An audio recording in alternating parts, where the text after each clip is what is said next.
so glad you came this morning. John Halver has so much to share with you, so much of Woodinville's history and the history of the valley. John and Jane have given to the society over the years probably more than anyone else has in the community. We have farm equipment, we have huge plows and discs and harrows, and we have a trapper's cabin, and we have just shelves in our storage of farm equipment, small pieces of farm equipment. It's amazing what the Halvers have donated that were part of this valley back in the early 1900s, even earlier than that. John is an active member of the U.S. National Academy of Sciences and world-renowned for his knowledge and advancement of nutritional biochemistry, aquaculture, and fish nutrition to increase protein availability worldwide. He and Jane have been members of the society for, what, John? 30 years, probably? Something like that. Something like that. I think almost from the beginning. And we're very fortunate to have him here today to share with us the experiences. John. And Gloria will be our moderator. Gloria's going to sort of talk through this with him. Jim is going to share with you photos of the Halver family and some photos that just belong to the Heritage Society that have to do with the valley's history. So here we go. Well, I was going to introduce John. The only thing she left out is he is not technically retired from the University of Washington as a professor.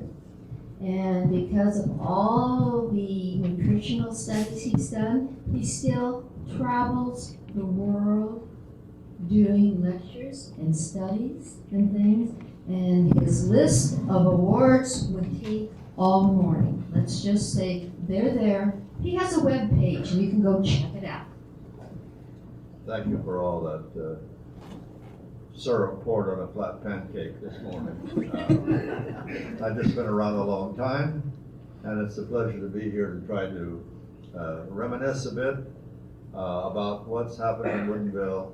And to do that, I'm going back to the black box that Manuel Nielsen brought with him when he settled in Woodinville. Whose phone is that? Mine? When he settled in Woodinville in the 1870s. In this black box, he carried all these important papers and records. And I find in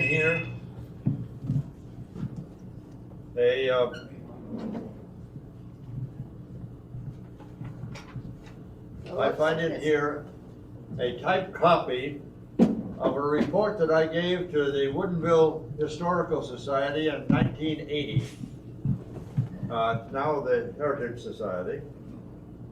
And I'll use it and try to abstract from it a little bit. That may be redundant for those of you who have read about it, but this is the start of our settlement here, and I'll use it as a reference as we go through the slides that Jim has nicely made of the records that were in this black box. Now, Nielsen and his brother, Gustav Jakobsen, immigrated from Norway to America in, is it 1864, Jim, or was it 1870? Well, they came to America in 64, and they homesteaded in 74 in Woodinville. Right. They homesteaded 160 acres south of Woodens around 1874.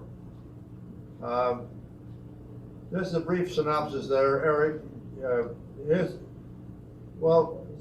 Manuel Nielsen and Greta Nielsen came here from Norway and brought with them their daughter, Mary B. And they first stopped and settled in Fort Blakely, then came out here. The Woodens had already homesteaded their land in the bottomland. And there was and Nielsen, who was a ship's carpenter, and a builder came to here and looked for land outside of Seattle, outside of Fort Blakely, and came up the Squawk Slough or Sammamish River and found this area near Woodens. Now, Wooden had already filed for a homestead on the flatland, and Denny had also filed for most of the land above Woodinville, between Woodinville and Hollywood. In 1850, when the Homestead Act was put into effect, the railroads that were given alternate sections. A section is mile square, that's 640 acres. So along the lines where they would build the railroad, they were given ownership of alternate sections. Every other mile was theirs. And that was to compensate for the cost of construction. In about 1872 or 3 or 4, it was decided that the Northern Pacific Railway would not go down the Sammamish River Valley, but would end up in having their terminus in Tacoma. Now, as a result, every other section here, land up this valley, was blocked off. And so in 1874, Nielsen and Janderholm both petitioned, they had squatters' rights on the land. They moved into this land here and filed claims on this land. And there was a big legal battle going on. It took 10 years to settle it. And in 1884 that the settlement finally was made, and the land was then released for homesteading. And that allowed Jacobsons, the Janderholms, and Nielsen to file for their rights. At the same time, about I think it was 1875 or 1876, then Gustav Jacobsen, who is the brother of Nielsen, filed for the area next to the slough over there. You can see where Jacobson's area is, and that's the area that was later on turned into farming land, and where the original Woodinville golf course was built by Harry Teagard later on, which was, I'll get into that later, how Harry got involved. So that's the story. And in about 18, I can't see, I gotta have to look at my notes here, when they were actually married, but at the age of 16, then Mary B. Hansen, 89. Mary B. Nielsen, In 89. married Eric Janderholm. He was 40 years old. And so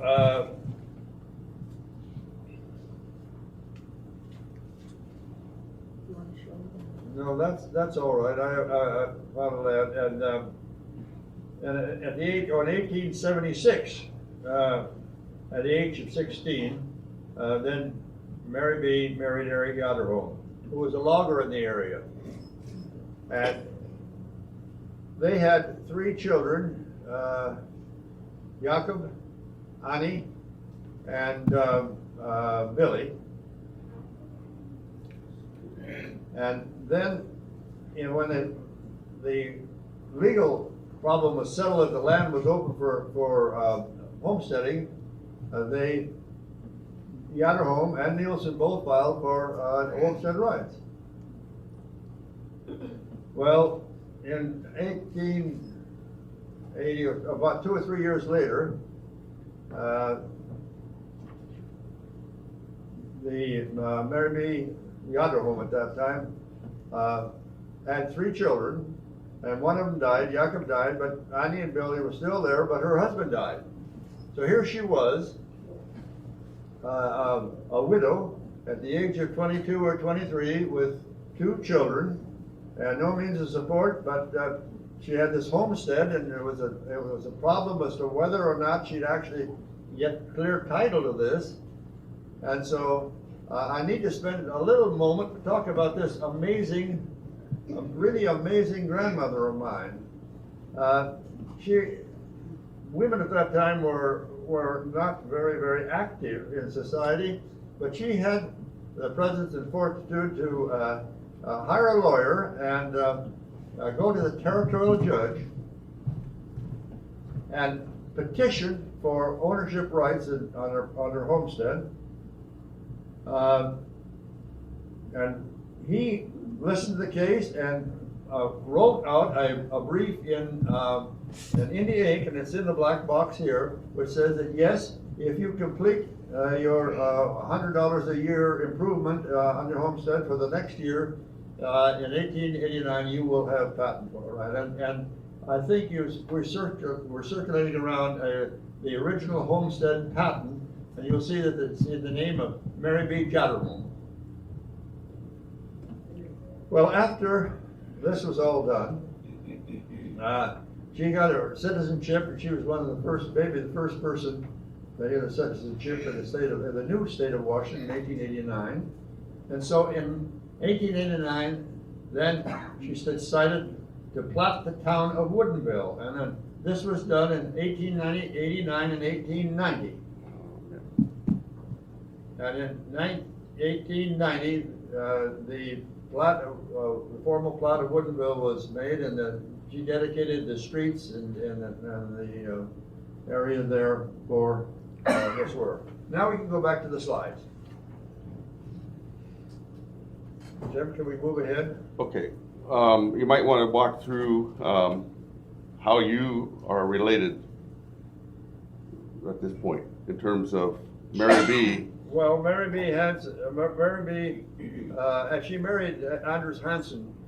She married Anders Hansen in 1889 after she had received her patent. In December, I think it was, she married him.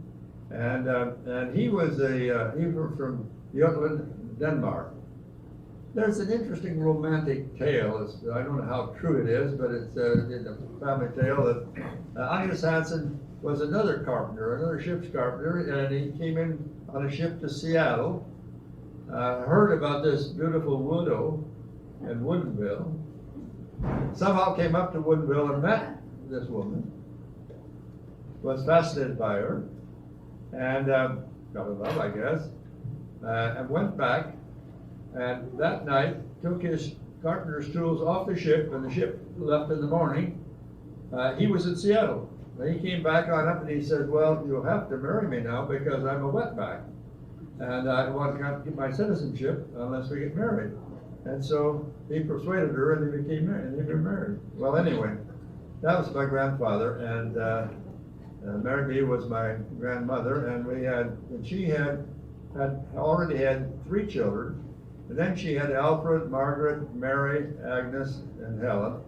Not quite in that order, but my mother was in between. The proper order should be Alfred, Margaret, Agnes, Helen, Mary, and Manuel. And so then my mother met my father when she was a telephone operator as a young girl, about 20, in Bellingham, and they were married in 1918, not 1916, and I was born in 1922. My father was gone in the war, and after the war was over, he came back to Woodinville and worked for Jess Brown and Niemeyer in the logging area here, and I was born upstairs over Manuel Nielsen's store. When Nielsen came with his family, the first week or two, they stayed in a large, hollowed out cedar stump. The cedar trees here were very large. Some of them were 12 feet in diameter, and oftentimes they had a hollow base that was rotted out, something like this. And an example of a stump house, about, they were here about 1874 when they first came in. So he then built a log cabin on the area that they were logging on the hillside. Now Nielsen was, as I say, a builder and also a builder of an entrepreneur, so to speak. And so he set up his land on the above high ground, above where the railroad right-of-way was going to come through, and set up his store at that time. And there's their store that he built about, I think it's about 1890 or 1895. 1990. And that's him on the right, and that's my mother.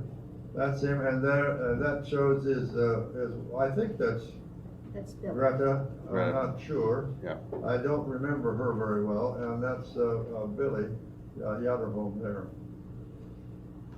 When he was quite a person also, quite an entrepreneur and a builder.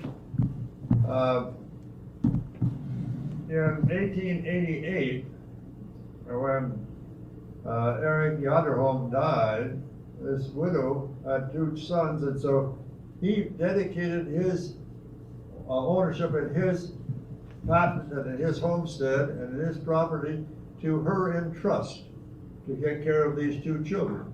So she ended up, Mary B. ended up with 2 homesteads, and perhaps she was a good catch for my grandfather, I'm not sure, because she was the businesswoman and he was the builder. And after they platted the town, they sold these lots, and he built houses on the lots, and then they had rental property and other things.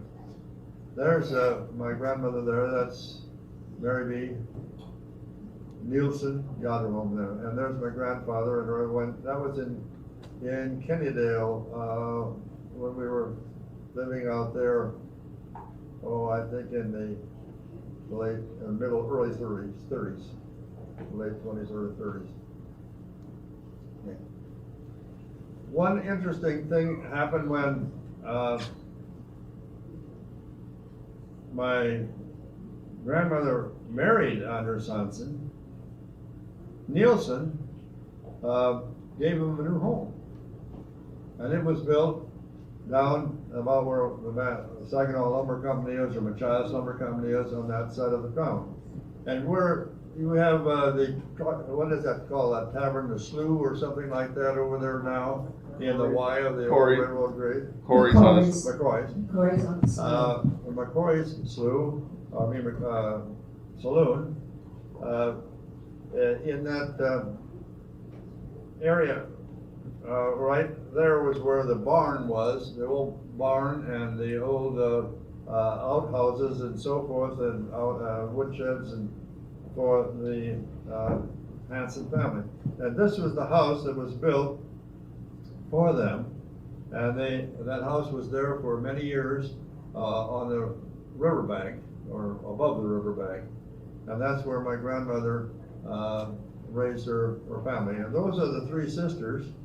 There's Agnes and Margaret and Mary, and then my mother, Helen.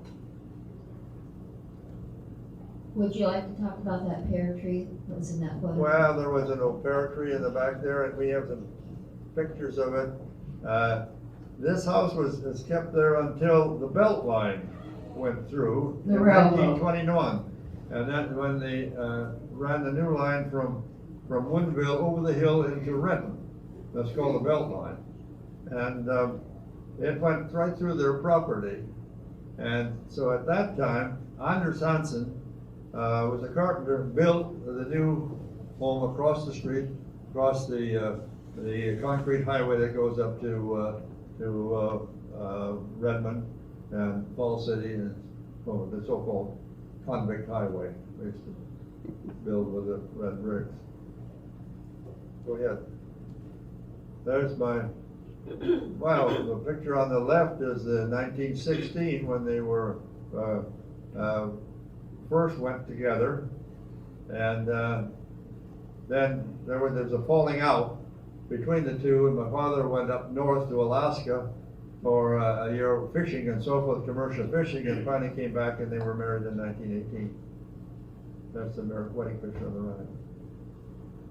That's my great-grandfather who came from Finland, Malax, Finland, and his family, he was a sawyer in the shingle mill at Marysville.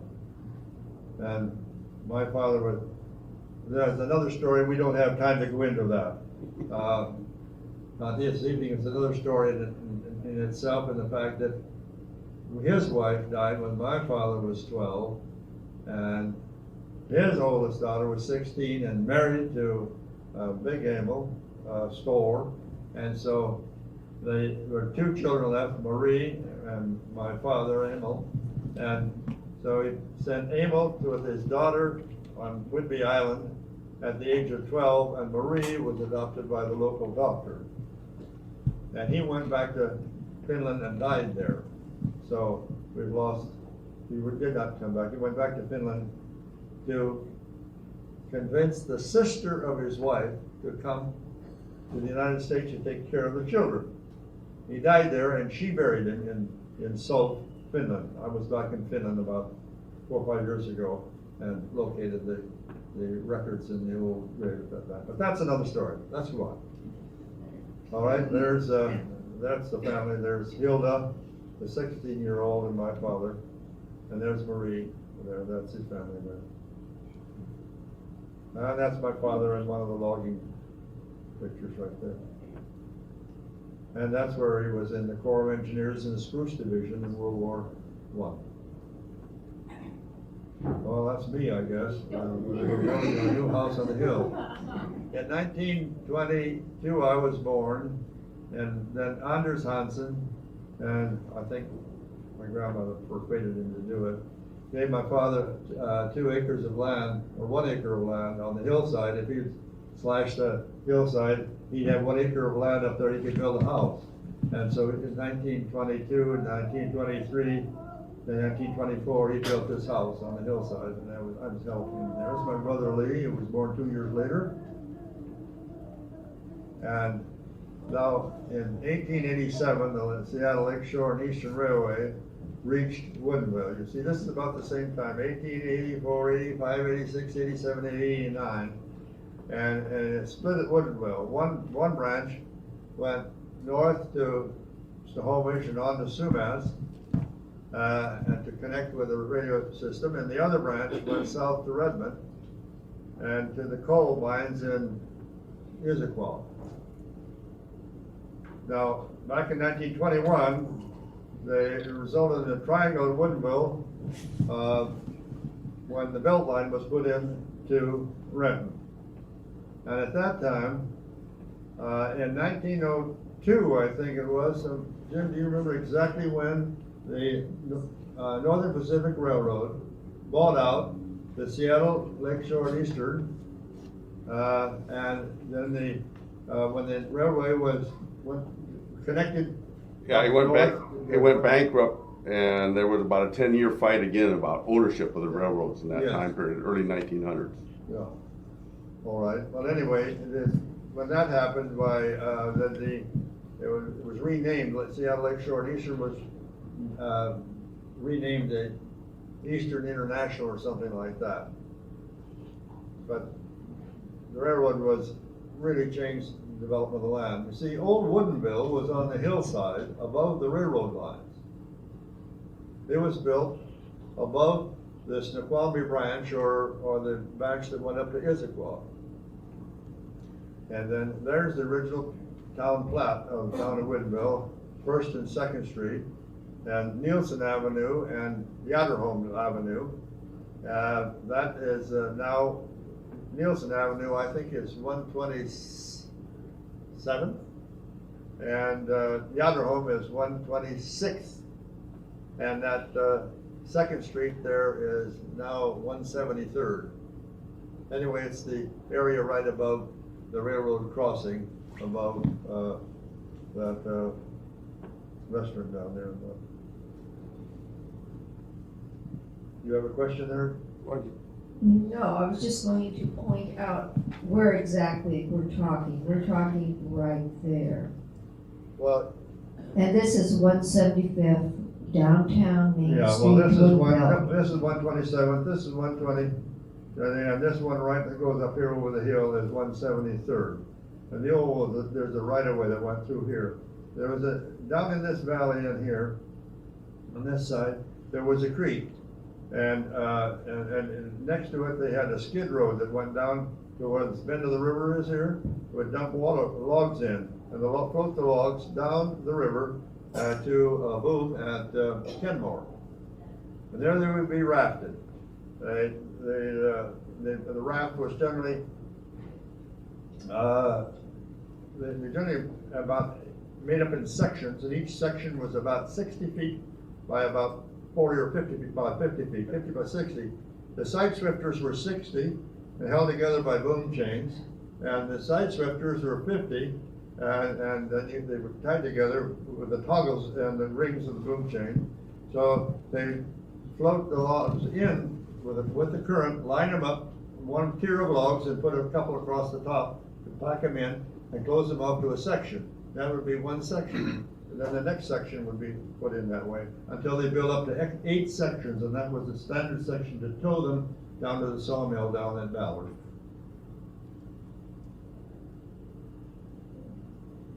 There's Mary B. Yatterholm received her citizenship or applied for it, certificate in 1884. And this is the Woodville Railroad. This is the line here. Just on the west of there was a water tower. Bus, you remember that water tower down there on the other side of the station? Where's Bus gone? Yes, I do. Did he hear? Yeah. Yes, he said yes. I think so. And I think it was filled by the creek that came down the hillside there in the do you remember? I don't know how. I don't. I think so. I know that we ought to say that Anders Hansen and Mary B. again, this interesting woman, developed the water systems in Woodinville. They developed 3 systems. She and he filed for a water right on the eastern slope, or the east side of the set of canyon, on the east side of the right in here,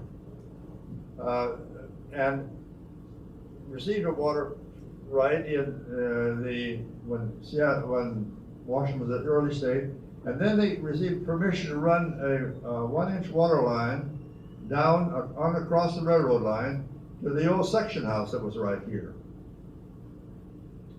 And then they had a second water line right about up in here. There was another spring, and that water line fed the houses back in here, in this area. And then there's a third one that was over here, I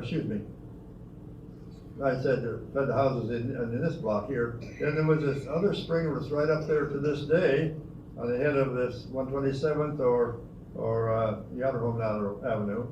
And that line went down here and fed all the stores on this place and the railroad station, which at that time was about in here. Right there. Yeah. That's the railroad. So he had some trouble collecting his fees of water, and an interesting thing I have in the black box here is a certificate. He went down and received permission that he had the right to collect water fees without any profit at a reasonable rate for these tenants. And the local sheriff made him a deputy sheriff for King County to increase his authority over the thing. Between 1890 and 1900, they lived here in this house. They bought back all the property along this street that had been sold to other people for development. And so then they had several rental areas in here, rental homes to rent. Finally, okay, go ahead, Jim. Yeah, that's the old station down there. I'm not sure which one is this, Lori, do you know? This is the Wooden Sanders store, it's the first store that was actually built in Woodinville when after the train came. At the street station? And this is on the corner of wooden property, and it's down on the slope, and it's Yeah. built on pilings, On and you can pilings. see the water behind it here. Rainier Saloon and the Junction Hotel was built next to the Woodens. It was a hotel up above, the Rainier Saloon was down below, and this was the second building. This is And a Rainier Saloon. They had the name Rainier at that time. Yes, they did. They had an American House Hotel. Now, do you remember anything about the American House? No, I don't, because it was gone by the time I was born, I Right, think. it burned down. It burned down. This was built on his property on the dry side of the river. So this is the first one built that was not on pilings. And you had a store down below run by your family and the hotel up above. Right. I do know that in American House Hotel that the Halver clan, that is the girls, Alan and Margaret and Agnes, were maids for it. Changed the linen and so forth. Next. This is the old Woodinville, along about 1900. This is Front Street on their map. This is all their property. This on the right is down where the original stores is. That's the Wooden Sanders store, Rainier Saloon. You know, This is the railroad depot. that's people. Here we have where the original Dodds Desk Factory, which later became the Ruel store. Parsons Hotel also became then Glenning's. And then here you have Emmanuel Nelson's General Store. Down here on the very far end where you couldn't see, which is now would be the Horseshoe Saloon. Well, that's where I was born, up there. And this is the Nielsen store, and they live behind it. I think this is where they lived, in this house here, right on the left. And you'll notice the porch there with the horse and buggy. All the stores were built up higher with the stairs so that when they went to load things from the store, you could just slide it right into the buggy. I remember my great grandfather. He always wore a vest, and he would hide in one of the pockets of his vest a peppermint, little stick. And so when I sat on his lap, I'd have to feel around on his vest to find where the peppermint was. But that was, he died when I was about 3, so that was my vague memories of it in the back. One of the things we should point out is that we had electricity in the town at the time of this photo, but he kept a lantern for the inside light. He never put electricity. He never hooked up, but his wife Greta had died by the time electricity came. And so we decided he was comfortable staying without the electricity. And we have dated this photo because that is a flyer advertising the Ballville High School play. So this is from 1915, this photo. And he had all kinds of things in the store. We do the next slide. He had everything. He was just a plain old general store. That was Johnny Cook's blacksmith shop there. That was right at the bottom of Nielsen Avenue. That's if you go down where like a horseshoe saloon is. And this is where the tea gardens. And if you'll notice, there's Oh, two that's Tea Gardens, spellings. that's not Johnny Cook's. Yeah. Right. You're at the wrong end of the street. Tea Gardens, TEA, and TEE. Clara was a famous school teacher who was your cousin or second cousin or something. And she married Teagarden, who was British, and he said the spelling is TEA. And she said, no, you're not. I'm a University of Washington graduate, which was uncommon for a woman at that time. And she was a school teacher. If I marry you, it's going to be TEE. Well, he was a little persistent, but on the other hand, he died first. So in the cemetery, it's TEE. She married Harry T. Garden. She was actually a Jefferson. So he suited it. I mean, it took him about 3 or 4 years to convince her to marry him, but he was consistent. That's why it's H-E-T Garden there. Yeah, that's Harry. Were they competing companies or the same? This is a husband and wife. Yep. He did the blacksmith, and you've got to realize at this time in 1960, we now have the car. So the blacksmith repairs your car, he takes care of your buggy, he shoes your horses, he's still fixing the axes for the loggers out there. Does everything. And that's a regular general store on this side selling food and clothing, the whole thing. Why did they spell it differently? Because she was insistent upon spelling it her way, their last name, and he was insistent upon keeping the family tradition his way. It's a family joke. Yeah, this is the house that Anders, my grandfather, built about when the Beltline must do around 16, something like that. But they knew the Beltline was going to go right through his property down in the river. And so he built this house. This had 11 houses, 11 rooms in it. It was a boarding house at the start. Actually, it wasn't really a boarding house. It was for the big family. And then when the family left, it turned into a boarding house. It had a side entrance on this side.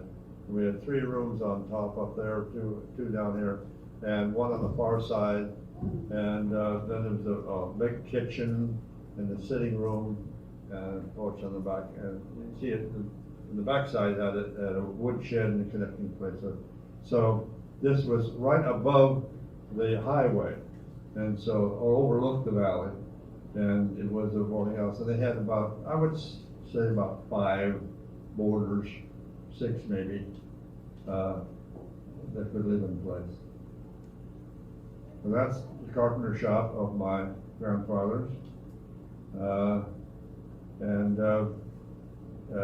This house over here on this side of the shop was the one where Margaret Hanson and Walter Hanson lived until my grandmother died, and at that time the property was divided. They received 2 acres across on the other side of the property here, and they built their new home there.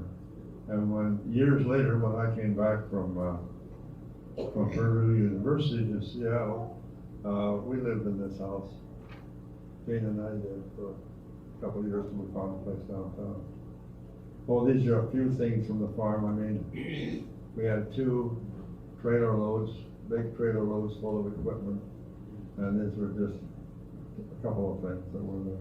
What he's not telling you is these are just a couple of pictures of the farm equipment that he gave to the Heritage Society, in which we now own. Very generous. Yeah, that's my own saddle. Grandfather's gift. Can you tell us where you rode? Oh, well, we rode up the hill. At that time, they were opening up a road to the schools section, because in every township there was one section reserved for school land, and that was a mile up on the hill next to Louis Bond's place. who was the mason. Louis Bond was another Norwegian, and he was from Mason, and he did a lot of the brickwork. For example, he did the brickwork in the catch dams and the storage reservoirs for the two waterworks, the one that was on the west side and the one that was on the east side of the Hanson property. And we would ride up the hill and up to above Henry Bangerman's place, Al Bangerman's place. We could either come on down Brick Road, but most of it rode around up on the hill.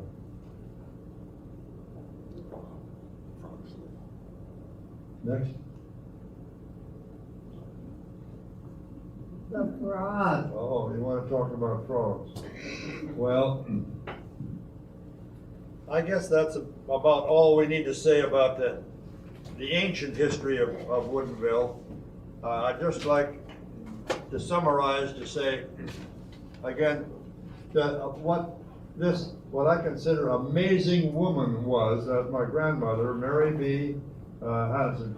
Here was a woman who, at the age of 20, had the foresight to get a lawyer and get her land set up like this.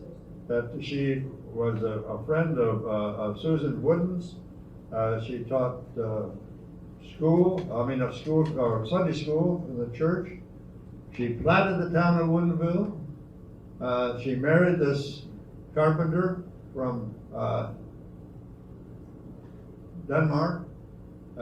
Developed the whole town. They developed the waterworks. She platted the land for this, for the roads and so forth. It's amazing for a woman, for what she did in those days for a leader in our community. She was probably one of the oldest residents of Woodinville. She's written, my mother, her daughter, as I say, was probably the oldest resident at her age at the time, and she stayed in Woodinville all her life. So we have a few others that were that way. I think Russ is about my age, is a little bit older, I think, a year, and Ida Mae back there, and some of us have been here for a long time. But Mary B. was out. I think it's interesting, the women today, that she was a really liberated woman. And she was the power behind it. She was the brains behind the development of Old Woodinville. And she stayed here, and she was really the builder of Woodinville before it moved across the valley. Now, when I came back here, they wanted me to talk a little about what happened when I came back. I was born here, was here for about 5 years. And then we moved to Kennydale, but we always came back to the old home on all the holidays because the family would go there. And again, my grandmother always had us there, big dinners. Of course, she ran she had run the boarding house as well. She could play the zither, and she could sing, and we always had all our graces and brothers. I had an interesting language experience at this time when I was young because my grandmother would speak Norwegian. My grandfather could understand Norwegian, would answer in Danish. My father was Finnish, and he could speak Swedish. And so he would say something in Swedish, and they would answer Norwegian, and we always thought it was a simple one language. But when they became confused about a word, they put an English word in, and they thought they were all speaking English. One of the things we did when we came back for the 8th grade, when I went to 8th grade school here, and then to high school. Harry Teagarden Eddie Teagarden rather, had developed this golf course across Elmer Talbert's place down along the Sammamish Slough. And in the golf course, he had a water hazard. which was a ditch that connected with this old Sammamish River slough. And in this, it was quite a good size, about the size of this room, was this water course. And in it had lily pads in it, and it had regular frogs. That's a regular bullfrog. And he imported, for some reason, I don't know why, some black bullfrogs, big ones, twice the size of this one. And they were in the pond there as well. Well, my brother and I decided we would, I think my brother was quite innovative, and we would try to harvest some of these bullfrogs because the legs are delicious. You see what's a nice big leg that is there. It's as big as a chicken leg. And so trying to get him out of that pond was a real chore. And then so finally he figured out this way, well, let's go take Dad's salmon pole and get the two salmon poles that he has, and we'll throw a sinker across the pond, and then we'll tie in a dropper of about a foot and apply a 3/4 hook on that, and then one man would reel in and lift this hook across, the other would pay out. The hook was right by the frogs that were you could see their eyes were right there looking at us. So I would drop the hook below the hog, and the other guy would yank and catch him on the 3/4 hook, and then we lift him up and tow him out. So we had frog legs that way. We also used to drift down the river at night with a lantern and with a gig like this. And you could see the frog's eyes. They didn't bother us that when you drift along the river, you could roll over or back pedal to them, a little back roll to them, and then got close enough we could gig them and bring them in. Now we made this gig ourselves, Lee and I did, by getting, my father was a commercial fisherman. He had a box of big salmon hooks. So he took the hooks, and my grandfather had a little old blacksmith forge, and got some coke in there, got it red hot, and then bent the hook out so that the barb would be on the outside as these are. And then the hook would lose its temper, and then we were told that if we put the hook back in oil, we'd get the temper back in it again, and it does work. And that's what we did. And using that, the gig like that, we would go down the river with our little drifting down from Willows to Woodinville at night during the summer, and with a lantern, and we get the frogs, and we had a box for the frogs that we had to sit on with a lid on it because the frogs would be jumping out. And we sat on that. We ended up with something like 25 or 30 frogs on the trip, and then we'd have a big frog feed that weekend. So those were some of the things that we did. You wanted me to talk about what Woodinville was like in those days. It was a small town. Even when I was going to high school here, we didn't have a high school in Woodinville at the time. We had to go to Bothell. We went to the 8th grade in the school in Woodinville. The mill was down where the Saginaw Lumber Company is, or Machiasville, or Just Brown Signal Mill, whatever it is, along the river there, east of the railroad track on the belt line. They used to drift logs down the river, and there was a boomstick, set of boomsticks that drifted down to the mill. And oftentimes they put cork shoes on and walk down the things, and the trout would be hanging along underneath these logs, and we could always catch a few trout that way. There were lots of pheasants in the bottom of the hill, along the bottom. The bottom land, a lot of the area still over here along the bottom of the Sammamish River, was full of truck gardens. And in the pheasant season, the hunters from Seattle would crowd in there on the opening day, and we'd go over on the hillside of the farm where we lived, and they'd flush the pheasants out, and of course the old roosters would go on up on the hill, and all you have to do is sit there, and they'd come flying into you. Is that what you use the bow and arrow for? Pardon? The bow here, and the arrow? Pardon? Did you use the bow? Oh, that's one of the bow over there. We used to do some bow hunting. That's what my brother made. He made two. For one was a target bow, and this is my hunting bow. That's a 6-foot yew wood bow made from yew wood off the farm. It's got a 90-pound pull to it. You have to be a man to use it. I don't think I can pull it anymore. The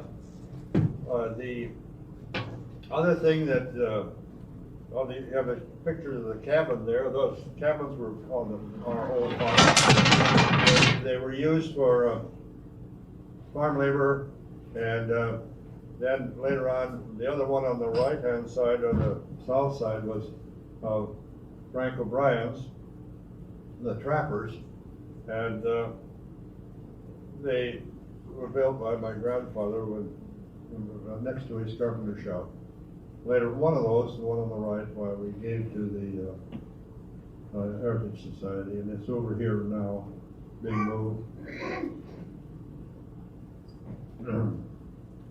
And in Frank O'Brien's cabin, he rented that cabin for about 20 years. Frank was an interesting person. His brother was the president of the university in the Far East, in the East Coast. His two nephews were the O'Brien twins, if you know about this Basketball Hall of Fame, from Seattle University. And anyway, when I came back from in 1940 and 50 to the area, he loaned me 48 traps, and I'd go up to the Willows.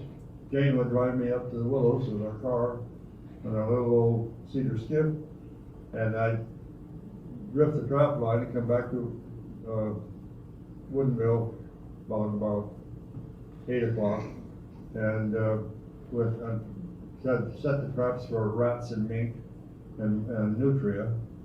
And at that time, we didn't have very much money, and I was finishing up my graduate student days. And so we had a couple of children, and one of them sitting right back there now, her name is Janet, that we paid for, was a mink that we caught from that time coming down the river. I don't know what else you have on that slide thing. What about O'Brien? What did he do? 6 months a year here, and then 6 months? Yeah, Frank O'Brien would leave in September, go up above Ross Dam, trap for nutria. He had a base camp and a line compound, and he'd come back in April and stay with us from April through September for about 6 months. Did he trap? And he'd hang all these traps in the old my grandpa's our carpenter shop. That's the old Woodinville. There's Argus's Hotel, and this is the Forester's Lodge. The basement had a rural store. There's the barn. I knew that one quite well. Every morning at 6 and every night at 6. When we came back from Everett, when my grandmother died, and we moved in to take care of my grandfather and the rest of the place. My grandfather was there, and I wanted to get a cow. Of course, they'd had cattle before. Barn was all fixed up for it, so he and I went out and bought Bluebell. At that time, Bus had a dairy farm on the bottom, and he had 2 bulls. I remember, Bus, is that right? You had a big one and a little one. Yeah. And I used to bring Bluebell over across this old border to Bus's place, to turn her in with his small bull, not the big one, and she was a Jersey cow, and bring her back, and then I had a couple of cows, and then she had some cattle and calves, and so we ended up with 5. And I raised veal, had to put them on veal, and still had to milk those Goodman cows every morning and every night, all the time I was going through high school. So since that day, I've decided never to have any more dairy cows, and I enjoy hamburgers instead from beef. That's a little aside from that, but this is Johnny Cook's blacksmith shop. He moved it later on across the bridge to on the east side, just a little bit beyond about where that Arco station is now. Yeah, where they're building the new playgrounds, right in Woodville. Andrew Sanson gave this land for the Foresters Hall with the proviso that if they didn't occupy it anymore, it would revert to us. Well, it was torn down and we never did get the land back. And then John DeYoung put a truck scales in there. Right behind here, later on in the 50s, well, no, in the 40s, there was a large packing shed for the lettuce that was grown in the bottom. And there was a big ice house next to it. And they pumped water from the river to freeze the ice in the mercury, not mercury, but the ammonia compressors. And along, you can't see it here, but along the eaves, if you can visualize a big building here, built about like this, along the eaves they had a runway for ice, and there was a siding on the railroad that went back here. They put railroad cars, ice cars in there. They had ice bumps on both ends of the cars, and they'd sting these 400-pound big ice cakes down there and split them into pieces and drop them into this thing from the packing shed. Then the iced lettuce would be shipped east, or through the belt line to Renton, and then pick up the main line going east. And so that was in that area, and that later on, Lowell DeYoung had a feed mill in that same place. Would you like to conclude by showing us your mother's gun? Your gun down here? Oh, I brought it along. They asked me to bring it along. It's This unusual. This game critter that was Mary B. Hanson's. She had it in the kitchen, at her place above the river. And one side is you can look at it, one side is a shotgun, and the other is a 44 caliber rifle. It still works, not very well. It still shoots. A couple of years ago, my grandson and I took it out to see if it would still work, and it does. It's of course, it's a muzzle loader. She used to have it in her kitchen at the house that was down above the river, which was on this side on the road there. And she had it right over the kitchen door, and it was always loaded. Once in a while she'd stick it out the kitchen window. If a flock of ducks would happen to drop into the edge of the river there and have duck for dinner, or shoot a pheasant that would happen to be walking around out there, or grouse. There were lots of Indians at the time, Native Americans, that were in this area, camped out over on Bear Creek, and they would ride the train then when it was finally going up the Issaquah up to the hop fields, up the upper part of the valley. And so I think that she used it as a persuader to make sure that she was serious. And so didn't have any trouble with them at all. It's an old antique. It's a Belgian, called Belgian game getter. because it's used by many of the original pioneers. They had flexibility, they could shoot a deer with it, or they could use the shotgun to harvest grouse and other small game. Thank you, John. You've done a wonderful presentation, and you had very good pioneers. Well, been around for a long time, but I'm not the only one. There's several of the others around here are also old timers. And they can correct me. Bus, what did I say? Anything wrong? Sounds pretty good, Emil. No? I try to remember it. I did some, in 1980, I did a more thorough job of getting the exact dates of each one of these marriages and whenever things happened. And the report is still in the records of the Historical Society, now the Heritage Society. Phyllis? Oh, do we have any questions? If you have any questions, I'll try to answer them.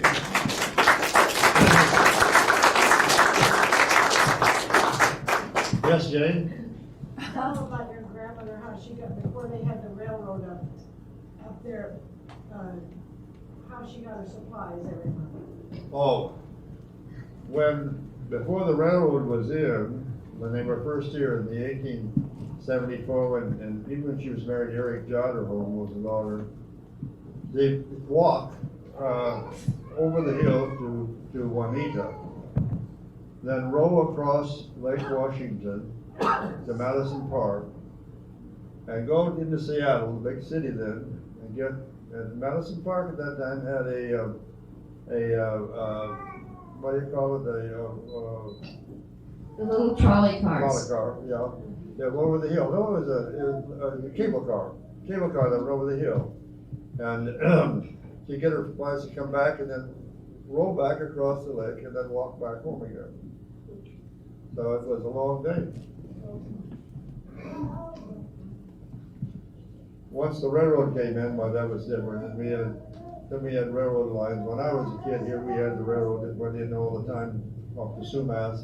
Then later on, we had the Goose, which was the powered car that came in every day and back and forth from Snohomish and Monroe. And it was my understanding that she was the first naturalized citizen of the state of Washington.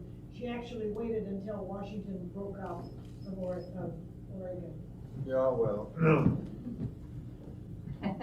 you said it. That's fine.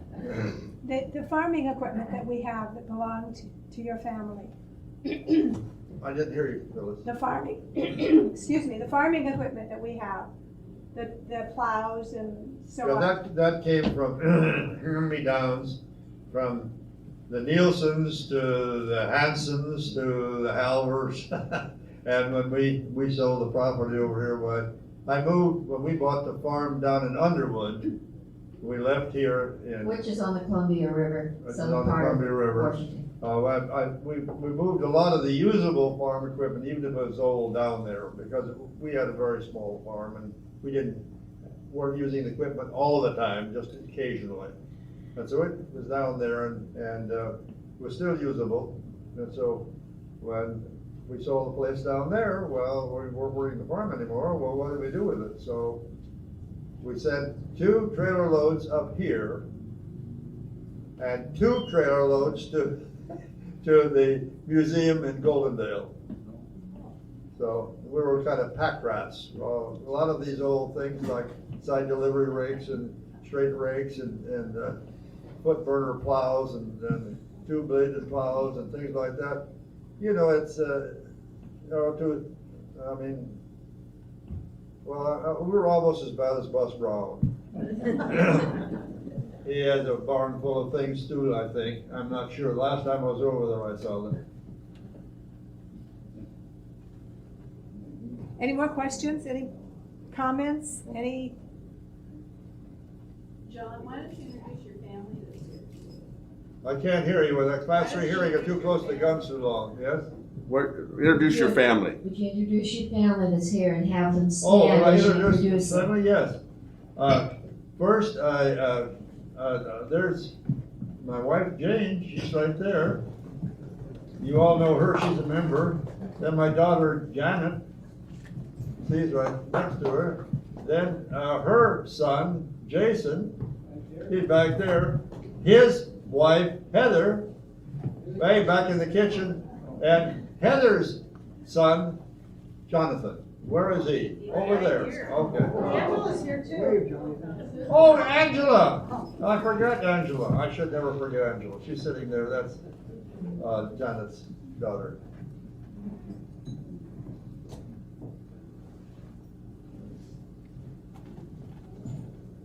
Thank you, John.